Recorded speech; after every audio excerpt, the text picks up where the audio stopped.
Oi pessoal, tudo bem? Para quem não me conhece, meu nome é Renata Couto Veloso, eu sou médica formada pela Unicamp e hoje eu quero conversar um pouquinho sobre o coronavírus, o que está acontecendo, por que ele preocupa e o que a gente pode fazer aí para minimizar os problemas que com certeza já apareceram e vão aparecer mais nos próximos dias. É importante falar que tudo que eu estou falando aqui eu tirei de 2 artigos de 2 revistas médicas muito respeitadas, um artigo que saiu no final de fevereiro do New England Journal of Medicine e um que saiu na segunda-feira, no dia 9 de março, no Lancet.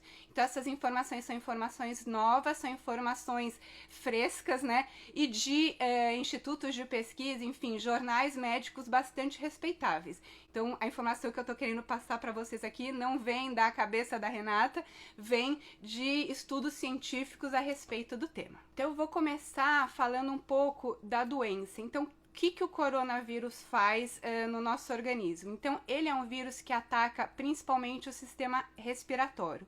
Então, para a grande maioria das pessoas, ele vai passar aí como um resfriado comum, uma gripe, mas que por atacar o sistema respiratório, ele pode atacar as células pulmonares e aí ele pode causar doenças graves, principalmente em pessoas que já têm doenças no pulmão ou idosos que têm assim, o tecido pulmonar mais frágil. Né? Então, o que o vírus faz? O vírus ele entra na célula pulmonar, ele meio que sequestra a célula, né, o aparato da célula, e o aparato da célula passa a trabalhar para o vírus, ou seja, multiplicando o vírus e destruindo as células do parênquima. Além disso, quando isso acontece, o nosso corpo reage com uma inflamação.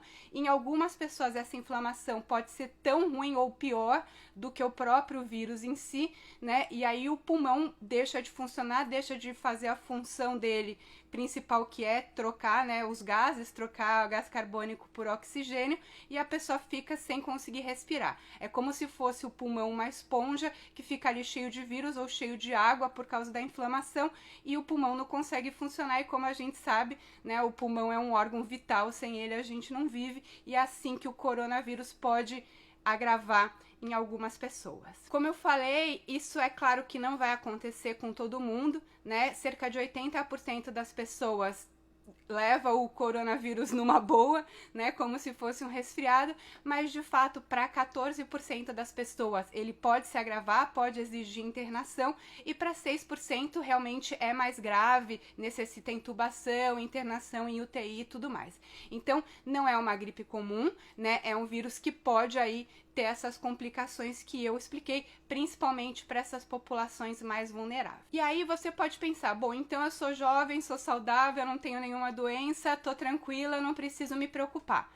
Não é bem assim. O que acontece? A quantidade de pessoas contaminadas com o coronavírus que podem exigir internação pode levar a um colapso do sistema hospitalar. Isso vai ser ruim não só para aquelas pessoas, óbvio, que estão doentes e que precisam ser internadas por conta do coronavírus, mas para todo mundo que vai precisar de um hospital, e a gente não sabe quando isso pode acontecer. Então, sei lá, você pode até ter um outro tipo de doença, sofrer um acidente, precisar de um atendimento médico, precisar de um hospital que vai estar ali colapsado, enfim, totalmente caótico, porque não vai estar conseguindo atender os doentes de coronavírus. Então, mesmo que você seja uma pessoa jovem, saudável, você precisa se preocupar sim, a gente precisa todo mundo se unir para evitar que o sistema de saúde entre em colapso, entre num caos, e que a gente não consiga nem tratar bem os doentes de coronavírus, nem todas as outras pessoas que vão precisar aí de atendimento de saúde normalmente, né? Então, quais são os perigos do coronavírus e quais são as principais diferenças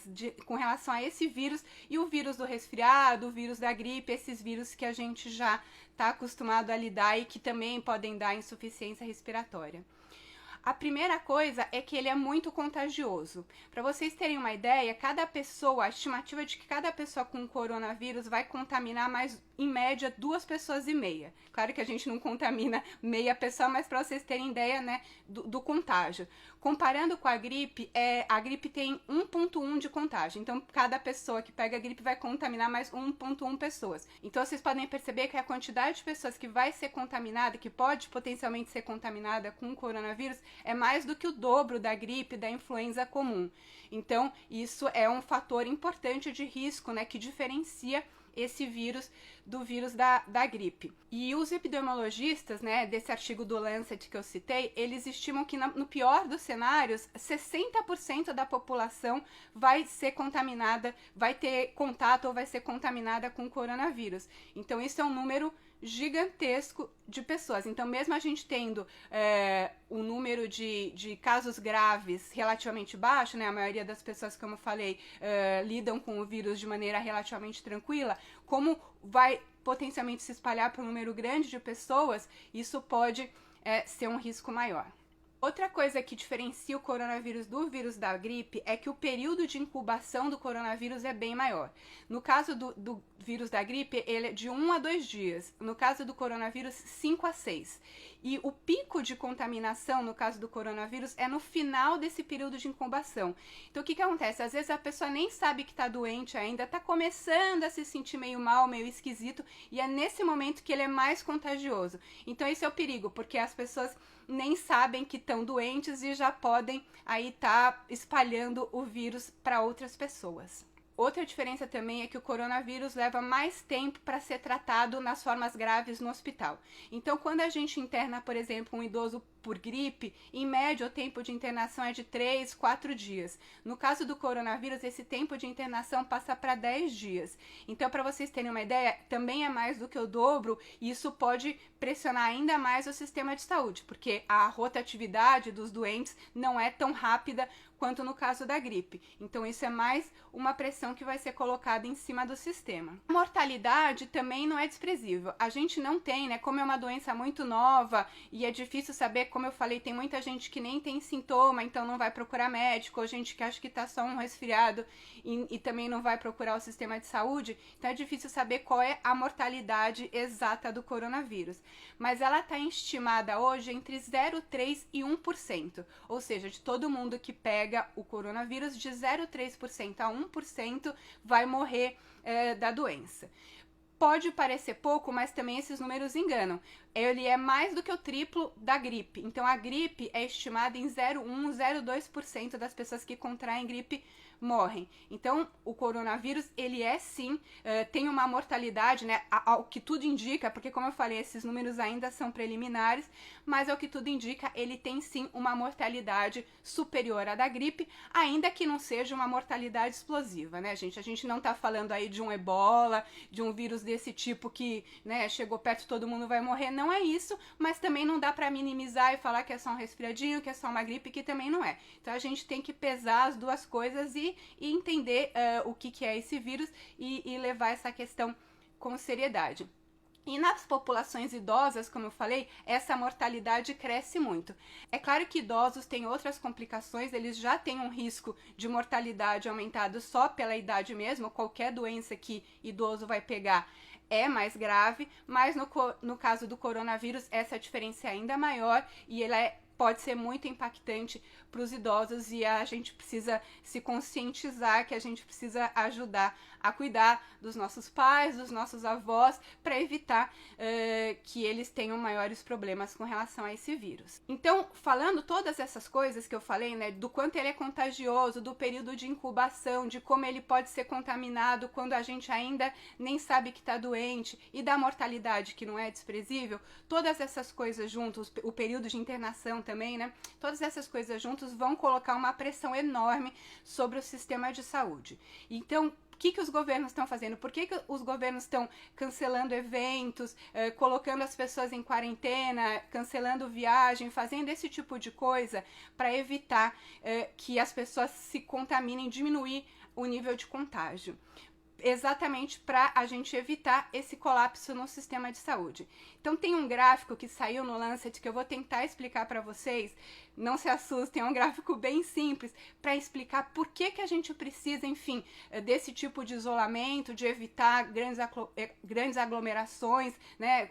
A Itália colocou a população inteira em lockdown. Por que estão fazendo isso? A ideia é aplainar a curva de contágio para evitar essa sobrecarga no sistema de saúde. Então, deixa eu pegar o gráfico aqui e vou tentar explicar para vocês. Vamos supor que a gente tem aqui nesse eixo, né, o número de doentes e aqui uma linha do tempo normal. E nessa linha tracejada que eu coloquei aqui é o sistema de saúde, quer dizer, a infraestrutura hospitalar. Vamos supor quantos leitos a gente tem para tratar esses doentes. Né? Vamos supor, na Suécia pode ser mais para cima, no Brasil pode ser mais para baixo, mas cada país ou cada região tem ali uma infraestrutura instalada de sistema de saúde que poderia ser utilizado para tratar esses doentes.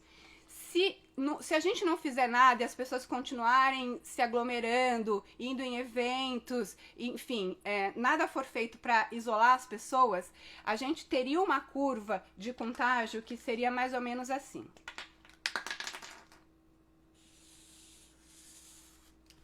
Né? A gente e aqui, eventualmente a doença ia acabar, né? Enfim, todo mundo contaminou e como acontece na gripe, tá? A tendência é que esse tipo de doença viral diminua com o tempo. Mas qual que é o perigo? O perigo é esse aqui, ó. É quando a quantidade de doentes ultrapassa muito a minha capacidade hospitalar. Essas pessoas aqui não vão poder ser internadas, não vão poder receber, enfim, um ventilador, uma assistência ventilatória, um respirador artificial e, eventualmente, podem, inclusive, falecer porque não tiveram atendimento. Se a gente isola as pessoas, diminui esse contágio, a experiência na China mostrou que a gente consegue diminuir até 60% a contaminação, a infecciosidade do vírus. Então a gente passa a ter uma curva que vai ser mais ou menos assim. No final das contas, a gente talvez tenha até a mesma quantidade de pessoas contaminadas, mas se a gente isola as pessoas e elas não ficam se aglomerando, a gente não contamina todo mundo ao mesmo tempo, você dá tempo aqui para as pessoas irem mais, enfim, né, espalhadas, usar o sistema de saúde e com isso ele consegue dar conta, né, não colapsando. Fora isso, né, nesse meio tempo aqui a gente pode ter novos medicamentos, a gente pode ter vacinas, enfim, a gente pode ganhar tempo para conseguir tratar essa doença melhor, conseguir entender melhor quais são os tipos de tratamento que funcionam mais e quais funcionam menos, e aí evitar, né, esse desfecho aqui, que é um desfecho horrível, né?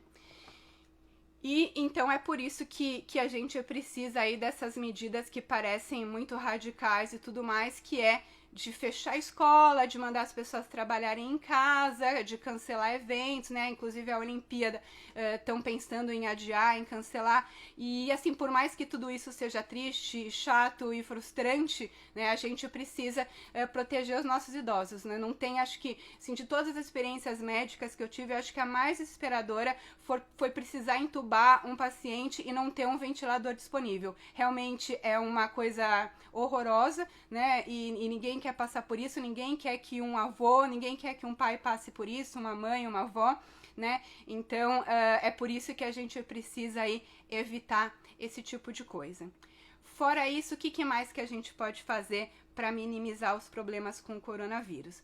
O básico, né, que acho que a gente tem repetido, todo mundo tem repetido, é reforçar os hábitos de higiene. Então, lavar as mãos o máximo possível, né, por bastante tempo. Lave as mãos como se você tivesse apertado a mão daquele político que você mais odeia. Pode ser qualquer um. Pense no seu político de estimação e lave a mão como se você tivesse cumprimentado ele. Outra coisa também é aprender a tossir ou espirrar no cotovelo. Eu sei que isso pro brasileiro é difícil, né? A gente tem o costume de pôr a mão na frente da boca, assim, quando vai tossir e espirrar, mas é uma questão de treino a gente fazer assim, porque aí você, enfim, a mão você usa muito mais, você cumprimenta as pessoas, você pega e tal, e daí se você tá com a sua mão contaminada, você tem um risco maior de passar para outras pessoas. Outra coisa que a gente pode fazer é cuidar dos nossos idosos. Então, se você tem um pai, uma mãe que mora sozinho, uma avó, dá uma ligada, pergunta se tá tudo bem, vê se essa pessoa tá se cuidando, tá se alimentando direito, tá tomando os remédios direitinho, porque a gente não precisa de novas doenças e a gente precisa estar o mais saudável possível para enfrentar esse vírus.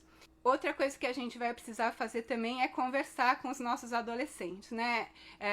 Essa coisa de cancelar a escola, cancelar evento pode ser muito frustrante, principalmente para eles, que são rebeldes, que são, né, tudo para ontem e minha vida acabou.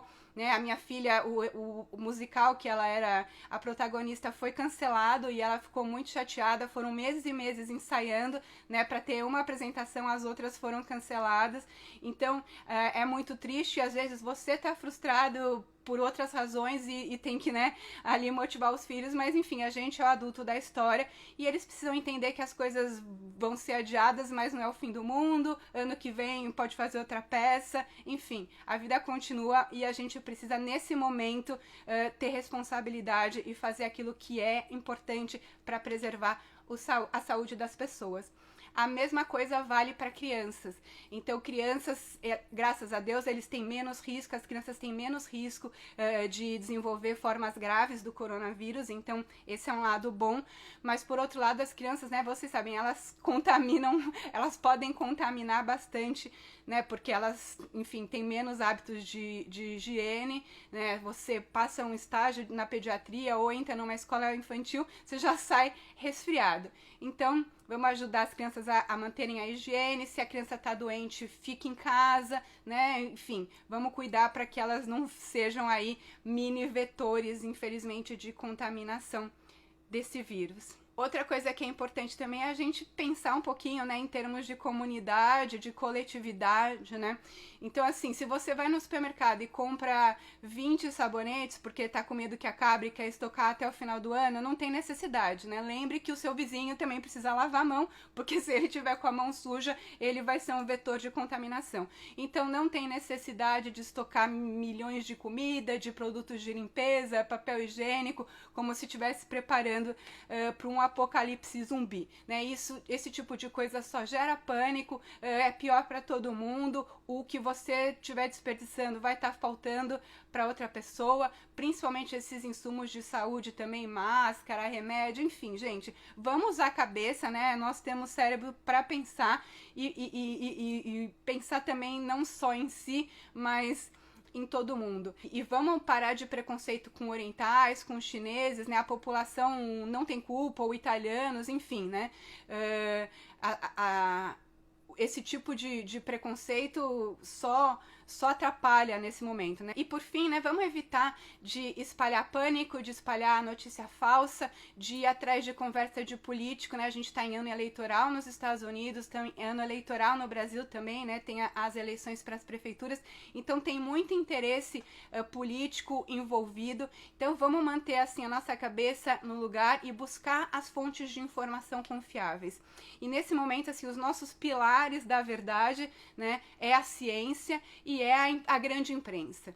Por mais que algumas pessoas tenham birra da grande imprensa, ou às vezes mesmo da comunidade científica, são as pessoas ou são as empresas que têm reputação a zelar, que vendem credibilidade e que nesse momento devem passar as informações mais seguras.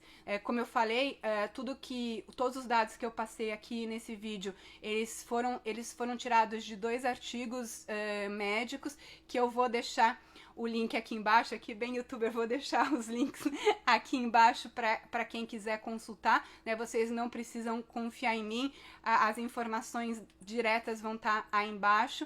Enfim, se você achou que essa informação que eu estou passando aqui foi útil de alguma maneira e pode contribuir, compartilha. Eu acho que quanto mais gente receber esse tipo de informação, né? Acho que a grande vantagem da democracia é que a gente tem o livre acesso à informação.